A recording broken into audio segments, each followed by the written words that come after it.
Our first one tonight is a presentation. Is it Hannah? Hannah is stuck in traffic, so. Okay, because, all right, well, I know But yes. Alexander Podovich is here, and she will present along with Hannah Webster when she does come in. Present a concept of a smoke-free town park. So I'll hand the time to you. I do have some packets. How would you like me to distribute? Is that what you're going through?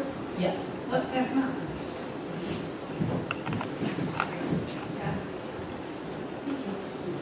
So my name is Lexi Popovich. I'm the director of the Smoking Health Action Coalition of Livingston and Monroe County. Monroe Counties, we are a program of the American Lung Association.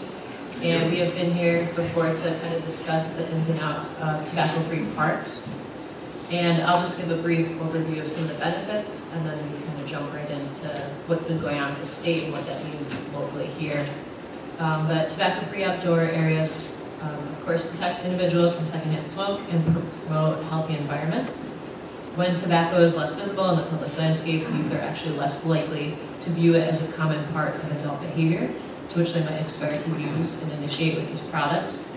With the expansion and rise of e-cigarettes that we've seen in the past several years with youth, creating spaces that don't allow tobacco or vaping is really important to educate youth and young adults on the risk that this has on their brain and health.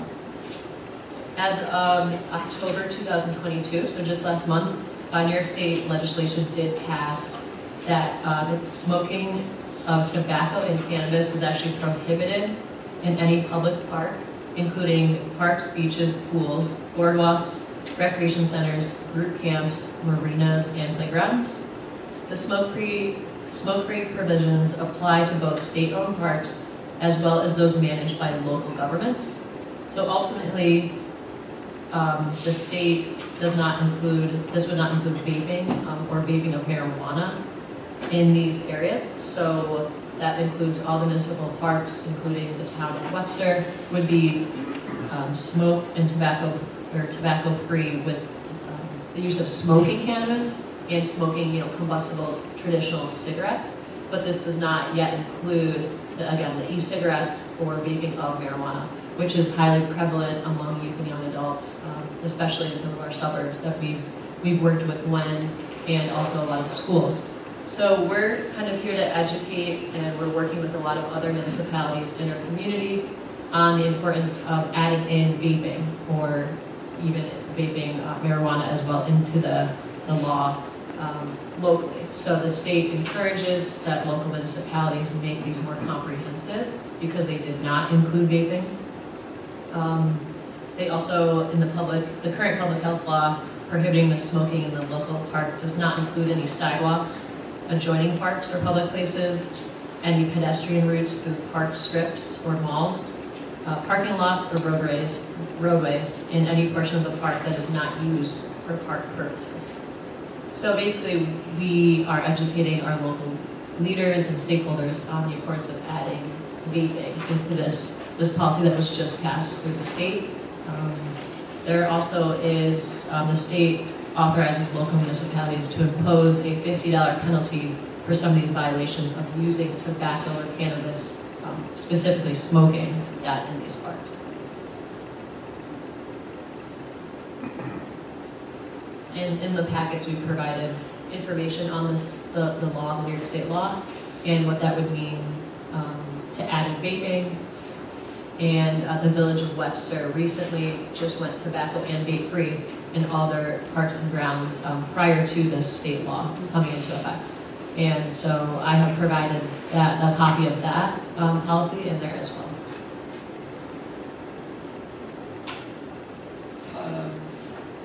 Any questions from the board at this point? Lexi, is that one part of the presentation that you want the Q&A? Yeah, definitely. So okay. That's just kind of a brief overview of kind of what we're looking to educate on, and if that might be of use to help the board with any questions or interest. We also provide free signage as well. We provided that free signage for the town of Arundecoit, the town of Carrington, the town of Brighton and the village of Webster, including our local colleges that we helped go tobacco vape free. That included University of Rochester, Nazareth College, and RIT. We're also working with SUNY Geneseo on hopefully an upcoming policy. So we do offer free signage, and I know with the new law you can see in there that the state does require signage. So we can help with that as well in terms of if the board was to decide that adding vaping is something that they're interested in. So Lexi, I know that this is not the first time you've presented this to this board, but do I have it right that the last time we heard from New York State had not enacted this law yet? That's correct. So now New York State has enacted a law of smoke-free parks, which also includes all of our municipal parks. That's correct. So the only thing that we would be doing, should we decide to sign on to this suggestion, is we would be not allowing vaping. Yes, so it would make local laws more comprehensive to add in no vaping. And we see that as one of the biggest issues with youth. You don't see a lot of adults in the parks vaping. It would primarily be groups of young adolescents sitting together and using these products, and also co-use with vaping of marijuana as well. Because this law does include the smoking of marijuana, it does not include specifically vaping of marijuana as well. So what is the village putting forth with respect to enforcing this law?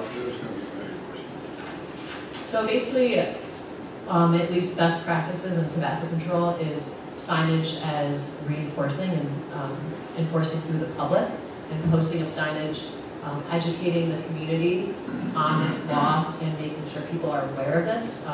So it kind of self-serves itself that community citizens and members, if you have a family and someone is smoking cigars or cigarettes and there's kids around, usually people will say something or notice the signage.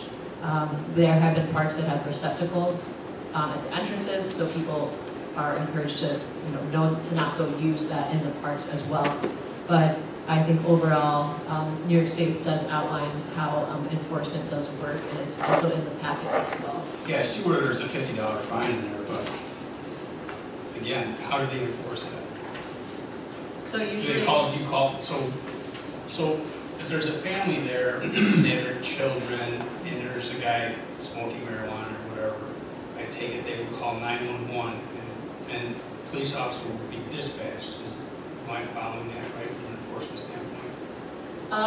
in the past, at least anecdotally, what we hear is people either would say something or bring this up to their town or village municipal government, or those who are out working the Parks and Rec department, who are actually visiting, doing trash and things at some of the parks. So that's usually where some of those mechanisms come into play. But usually, at least the state outlines that signage is one of the primary mechanisms of enforcement itself, and setting up precedent that is a healthy community, getting earned media when, say you were to include a vape into the policy, that would kind of, we worked with the town of Arundel, made a big announcement in the paper, we did a little press on it, and just really educating people on this so people are aware. So that's usually kind of the more enforcement techniques that even the state and comprehensive tobacco control usually promote.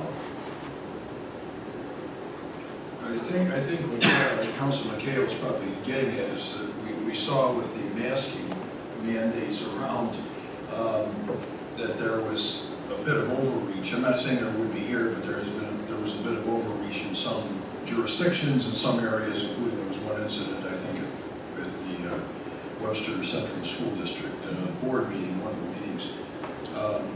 And it's a little unclear as to how these things are enforced, if somebody can put hands on, if somebody can just ticket them, and then who handles the ticket? Does it go to the town court? It's not the concept that concerns me as town attorney. It's how do we enforce it?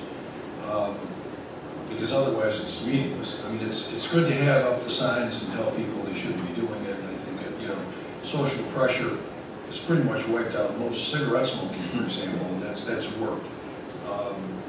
This is going to be a little bit different. you have, as you said, it's mainly directed really toward adolescents who are smoking. I think most adults are going to comply. I don't think we're going to have an issue. But at this point, the state has already put this law in place, and it's up to us and how we want to enforce it. We're just adding vaping. Right. And that, And I understand that, and I just fall back on how is it, how do we enforce this? If somebody calls and complains, okay? Because I don't envision myself, if I'm at a park and there's, a young adult vaping, yeah, I'm not gonna go over and tell them to stop. And there could be 10 signs over there saying you're not allowed to do that.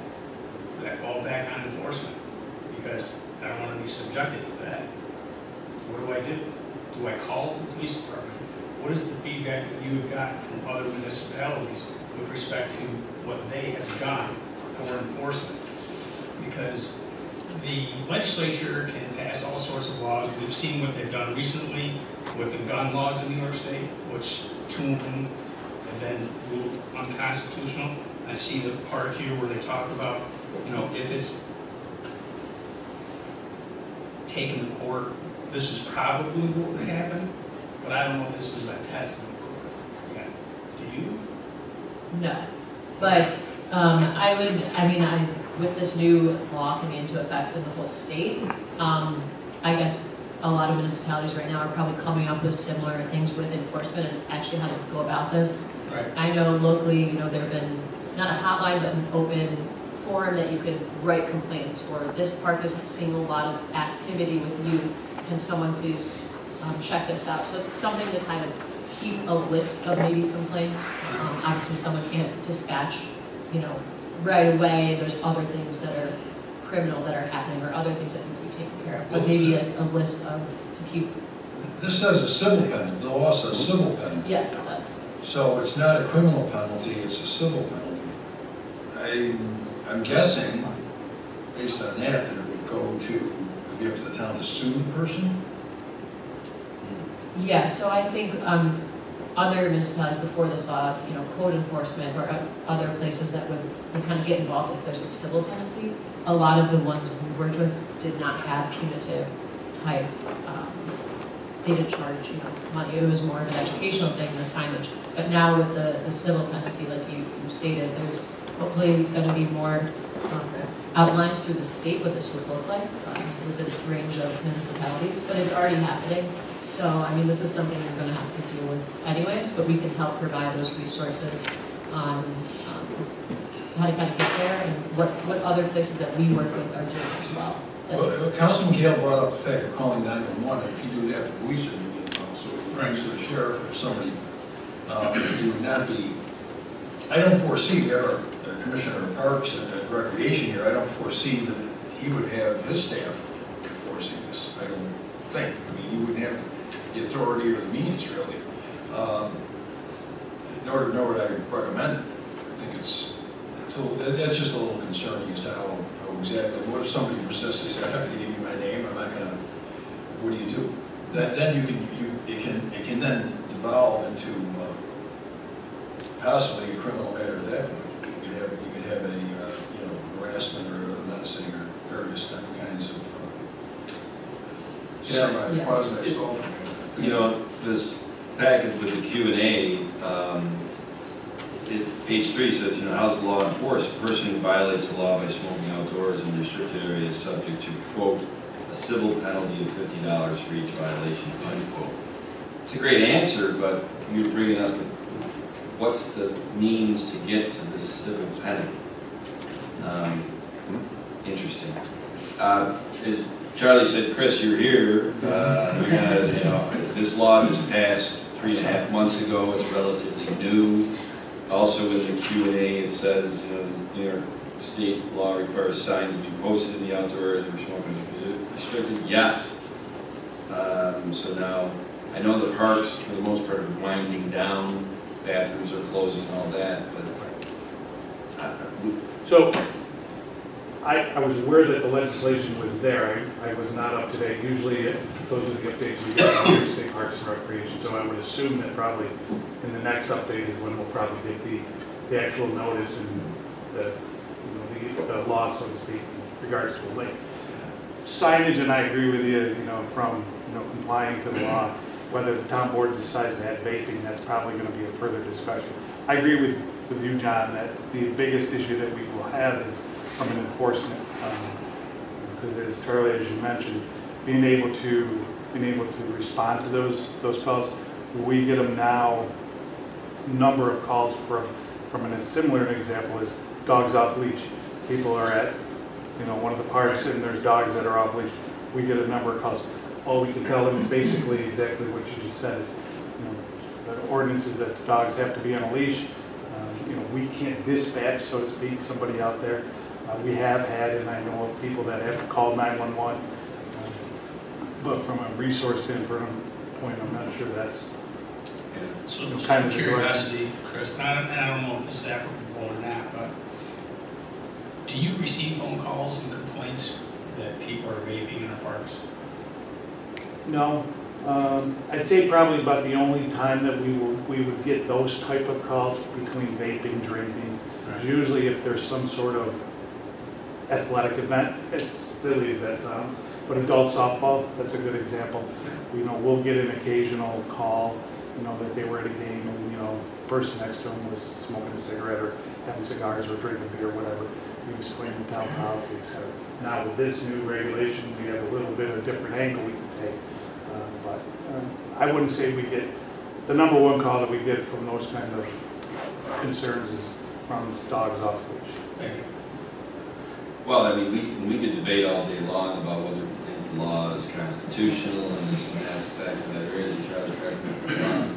If it's a state law, we don't have the authority to write a code to say, oh, we're not going to adhere to it. Apparently not. I mean, it's a state law. As part of that, did you say that It's here. that the $50 fine was up to $50, or was that is part of the law? That is part of the law for municipalities to handle. And I also suppose that's how far each municipality wants to go to enforcement. So I know that there have got to be times when people are in the park and behavior is not appropriate. And they could be asked to leave if they want to continue that behavior that's not allowed in the park.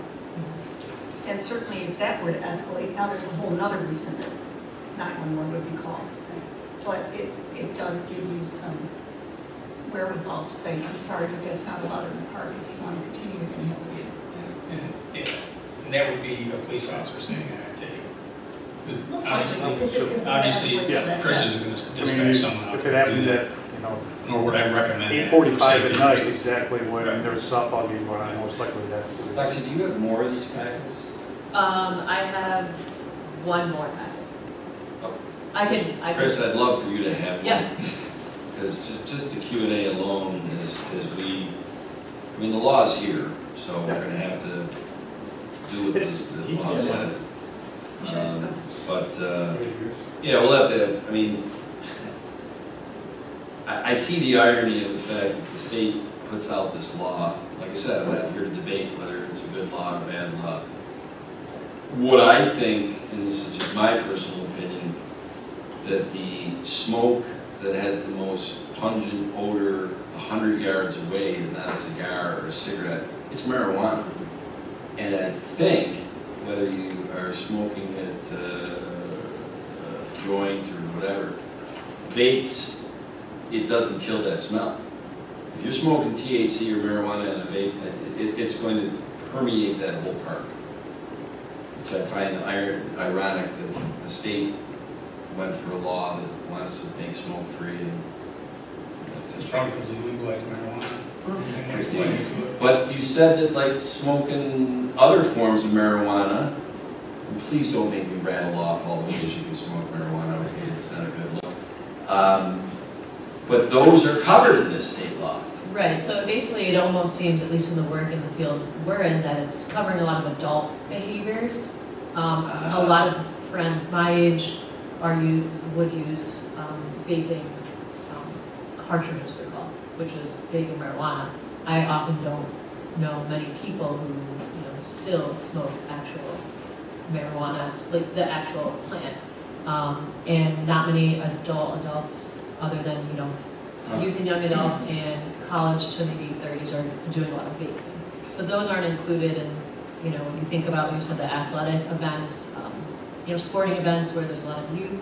I remember when I was in high school, we go to a lot of parks. That's where a lot of kids congregate. And I think this kind of, you know, it's more of a signaling to, you know, we work with the schools, more of a signaling to youth and superintendents, and, you know, that vaping is bad for you if you're that young. Vaping marijuana is bad for you. It's not legal under 21. So things like that, that's signaling that, like, this is not allowed here, and this is spaces where you go to exercise and hang out with friends. And I think that's kind of the more the principle of it. And I don't want to cut, this is a great conversation and good dialogue. We have 15-minute segments, but we continue on past 15 minutes if there's robust conversation. And we did. It's a great segue, though, to the next presentation with Josh Artuso and Jim Montgomery. I know, Jim, you just started here a couple months ago, and you've kind of shined the light on, you know, we're trying to make sure that our code, laws, whatever, have a path to enforcement and then to the court system. And there is some ambiguity there. This one seems to have ambiguity. I don't know how you would get that $50 civil fine, and maybe the state has written up some things beyond the Q&A, but I'm going to guess not. So there's the enforcement, and John, you're right. I mean, that is, you know, I certainly wouldn't advocate that, hey, tell Glenn and the Parks Department, you know, they're going to be our new rangers for enforcing. No. So we'll have to have further conversation on that. And as far as whether we move to doing what the Village of Webster did and vape, that's another kind of fish too, I think, that needs further discussion. But, Well, and I think that's the reason Lexi is here. yeah. Is to educate us on why perhaps we might want to add vape to it. And I, for one, am not willing to let the enforcement issue stand in the way of making a statement about a healthier community. Because we've got enforcement as an issue right now. Anything else on this tonight? Chris, we'll make sure you have one of these. Up to you, guys. Well, thanks, Lexi. Thank you, appreciate it.